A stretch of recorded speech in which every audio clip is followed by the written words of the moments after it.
Hi అండి, ఇవాళ నేను ఎగ్ పొరటు చేస్తాను. మీకు ఎగ్గుతో ఏ రెసిపీ చేస్తే ఇష్టమో నాకు కామెంట్ చేయండి. మేము కర్రీ ఎప్పుడైనా సరిపోనప్పుడు, కర్రీ కొంచెమే ఉన్నప్పుడు ఈ కర్రీని చేసుకుంటూ ఉంటాము. ఇది చాలా సింపుల్గా అండ్ ఈజీగా అయిపోతుంది, టేస్టీగా కూడా ఉంటుంది.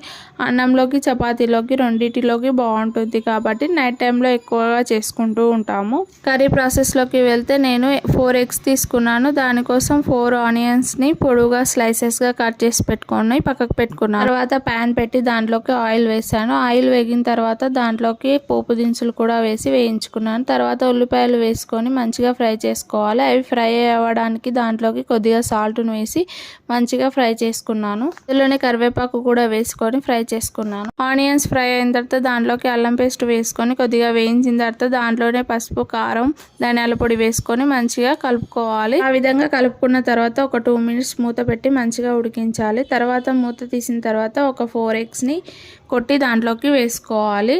ఒక 2 మినిట్స్ దాన్ని కలపకుండా అదే విధంగా పెట్టాలి. ఒక 2 మినిట్స్ అయిన తర్వాత దాన్ని మంచిగా మిక్స్ చేసుకోవాలి. ఈ విధంగా మిక్స్ చేసుకున్న దాంట్లోకి కొత్తిమీర కూడా వేసుకొని మంచిగా కలుపుకున్నామంటే మనకు ఈజీ అండ్ సింపుల్గా ఎగ్ కర్రీ రెడీ అయిపోతుంది. ఈ ప్రాసెస్లో ఎప్పుడైనా ట్రై చేయకపోతే ఒకసారి ట్రై చేయండి, చాలా టేస్టీగా వస్తుంది. అలాగే మన ఛానల్ని ఫస్ట్ టైం ఎవరైనా చూసినట్లయితే ప్లీజ్ లైక్ చేసి సబ్స్క్రైబ్ చేసుకోవడం అస్సలు మర్చిపోకండి. అలాగే మీకు ఎలాంటి రెసిపీస్ కావాలన్నా కూడా నాకు కామెంట్ చేయండి, నేను చేసి వీడియో పెడతాను. అంతే ఈ వీడియో. Bye bye.